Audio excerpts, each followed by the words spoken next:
Salam Pancasila. Pada pertemuan kali ini, kita akan membahas tentang Pancasila sebagai etika politik, sebuah konsekuensi logis dari negara demokrasi. Ada dua kata kunci yang perlu kita pahami di awal pembahasan kita, yakni etika dan politik, dalam kaitan dengan Pancasila dalam tatanan negara demokrasi. Pertanyaan yang kemudian muncul, apa itu etika? Etika biasanya dipahami sebagai sebuah refleksi kritis filosofis tentang moral. Jadi etika lebih merupakan wacana normatif ketimbang imperatif. Bisa menjadi sebuah wacana imperatif ketika etika dikaitkan dengan yang baik atau yang buruk, yang diterima sebagai nilai yang relatif. Mungkin secara sederhana, etika didefinisikan dengan bagaimana seseorang hidup dengan baik. Etika juga bisa dipandang sebagai sebuah seni hidup yang mengarah kepada kebahagiaan dan memuncak dalam kebijaksanaan. Atau dalam istilah Aristoteles disebut dengan arete atau keutamaan. Kita semua mungkin paham tentang sejarah Orde Baru yang menunjukkan bahwa jargon Pancasila yang dijalankan secara murni dan konsekuen tidak dibarengi dengan refleksi kritis filosofis. Ruang publik menjadi arena monopoli kepentingan penguasa tanpa memberi kesempatan pada publik untuk bertanya, apalagi mengkritik. Padahal Pancasila sebagai sebuah sistem etika tidak lepas dari tiga refleksi penting. Yang pertama, kita bicara tentang kebebasan. Yang kedua, kita bicara tentang tanggung jawab. Dan yang ketiga, tentang suara hati. Kita mulai dengan yang pertama. Apa itu kebebasan? Kebebasan kita sepadankan dengan kemerdekaan, yang secara eksistensial dipahami sebagai tindakan yang ditentukan oleh situasi yang ada di sekitar kita. Sedangkan secara sosial, kita juga bertindak sesuai dengan apa yang ada di sekitar kita. Artinya, tindakan kita ditentukan oleh orang lain. Yang kedua, kita bicara tentang tanggung jawab. Tanggung jawab mereverse pada pemikiran Immanuel Kant. Berbicara tentang manusia yang bertanggung jawab adalah manusia yang otonom. Dan yang ketiga, kita bicara tentang suara hati. Dalam bahasa Latin disebut dengan conscientia, sebagai lembaga yang turut mengetahui dan memberi penilaian terhadap berbagai tindakan individu. Kita semua juga mungkin sangat mengenal dan sangat memahami bahwa proklamasi dan rumusan Undang-Undang Dasar 1945 adalah hasil dari sebuah proses yang panjang tentang refleksi kritis filosofis betapa pentingnya kebebasan dan kemerdekaan. Maka, konsekuensi logis dari sebuah refleksi kritis filosofis dalam konteks ke-Indo-Indonesiaan adalah pengakuan terhadap hak asasi dan kemerdekaan setiap warga negara Indonesia, termasuk juga hormat terhadap kebinekaan. Tema kedua yang muncul, apa itu politik? Politik dimengerti sebagai dimensi kehidupan bersama. Dalam perspektif Yunani kuno, pengertian politik bersentuhan secara langsung dengan rumusan hidup bersama dalam polis atau negara kota.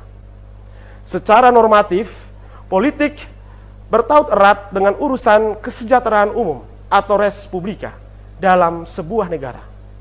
Meskipun demikian, aktivitas politik sebagai dimensi kehidupan tidak hanya terbatas dalam aktivitas hidup bernegara saja. Politik lebih luas daripada kehidupan bernegara.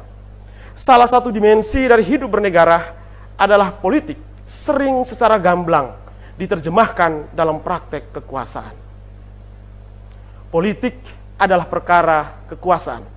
Kurang lebih begitu, kata David Hale. Dalam konteks kekuasaan, politik berkaitan erat dengan kapasitas pelaku sosial dan institusi sosial untuk mempertahankan dan mentransformasikan lingkungan sosial dan lingkungan fisik. Sebagai sebuah negara demokrasi, politik hendaknya mendasari, membentuk dan mempengaruhi kekuasaan. Kehidupan politik adalah kehidupan bernegara, begitu juga sebaliknya.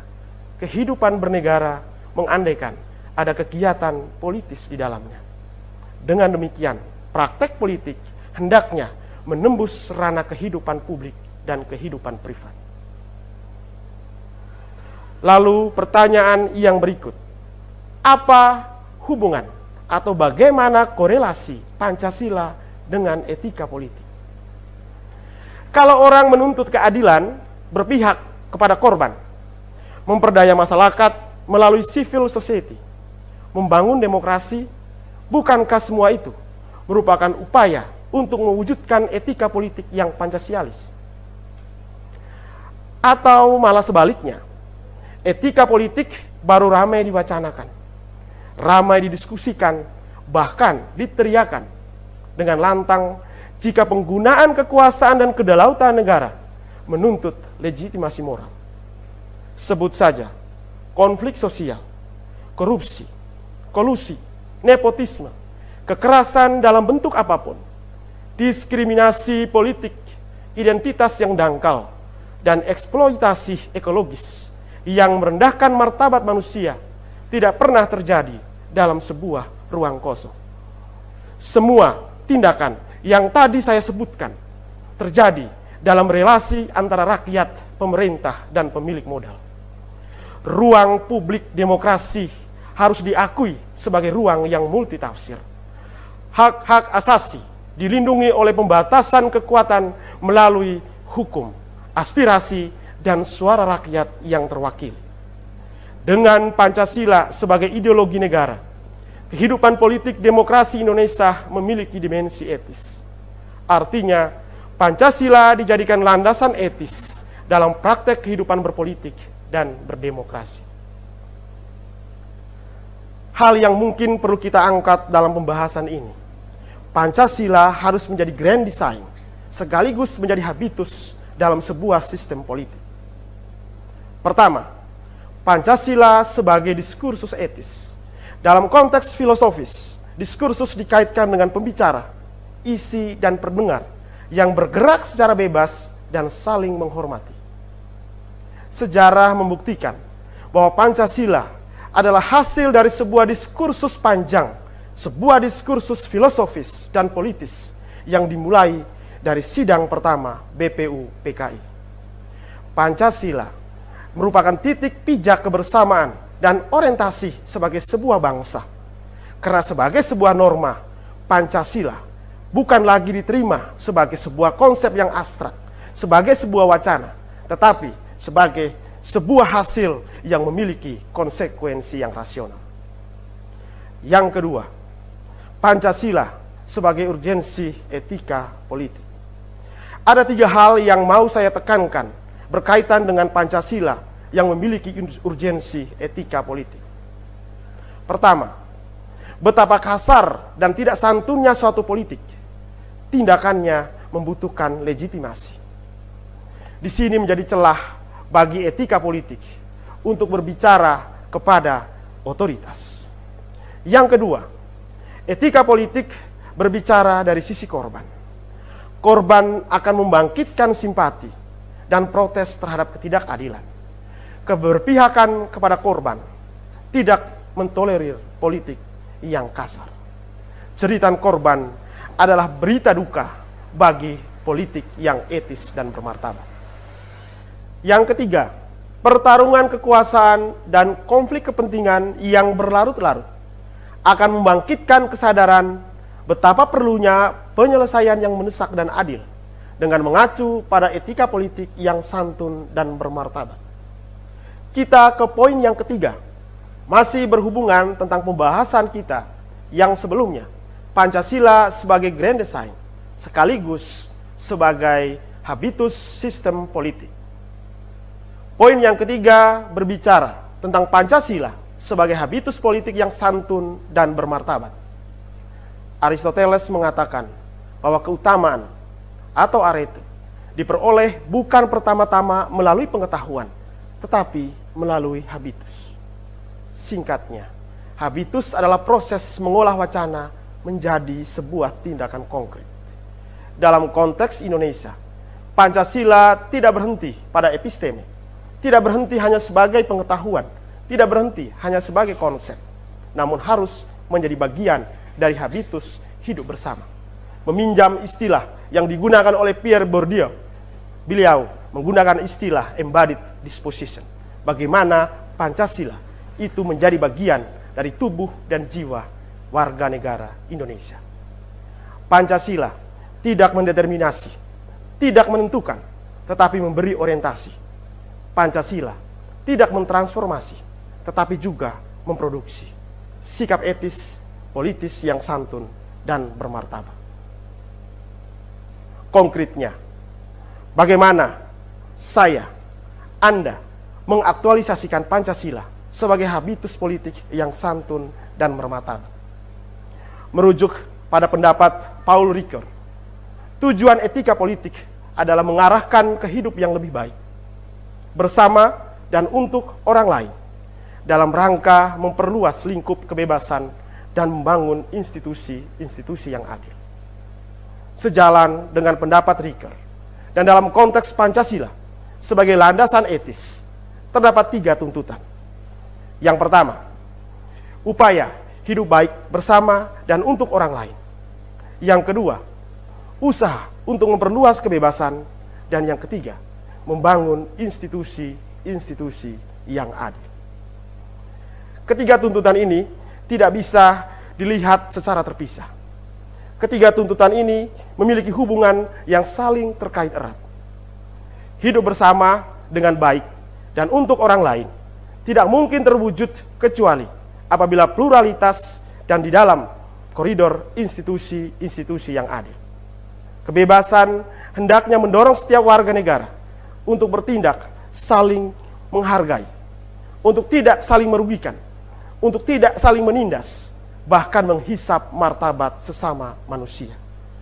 Sebaliknya, kebebasan setiap warga negara mendorong inisiatif yang etis, mendorong sebuah sikap dan inisiatif yang kritis terhadap praktek birokrasi dan institusi yang tidak adil dan tidak pro rakyat. Kebebasan yang dimaksud adalah syarat fisik, sosial, dan politik demi terwujudnya democratic liberties. Kebebasan pers, berserikat dan berkumpul, kebebasan mengeluarkan pendapat, kebebasan untuk mengkritik dan berargumen yang tetap pada koridor dan prinsip etis politik yang sejalan dengan apa yang digariskan oleh Pancasila. Masih merujuk pada Ricoeur, etika politik tidak hanya menyangkut perilaku individual, tetapi juga terkait dengan tindakan kolektif atau punya efek sosial terhadap kehidupan bersama.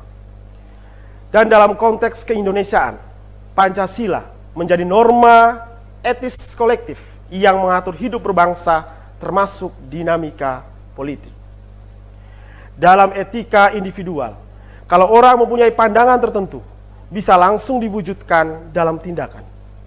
Sedangkan dalam etika politik sebagai etika sosial, untuk dapat mewujudkan pandangannya, dibutuhkan persetujuan dan sebanyak mungkin warga negara yang bersepakat untuk melakukan sebuah tindakan kolektif. Maka, hubungan antara pandangan hidup seseorang dan tindakan kolektif membutuhkan perantara yang berfungsi menjembatani pandangan pribadi dengan tindakan kolektif.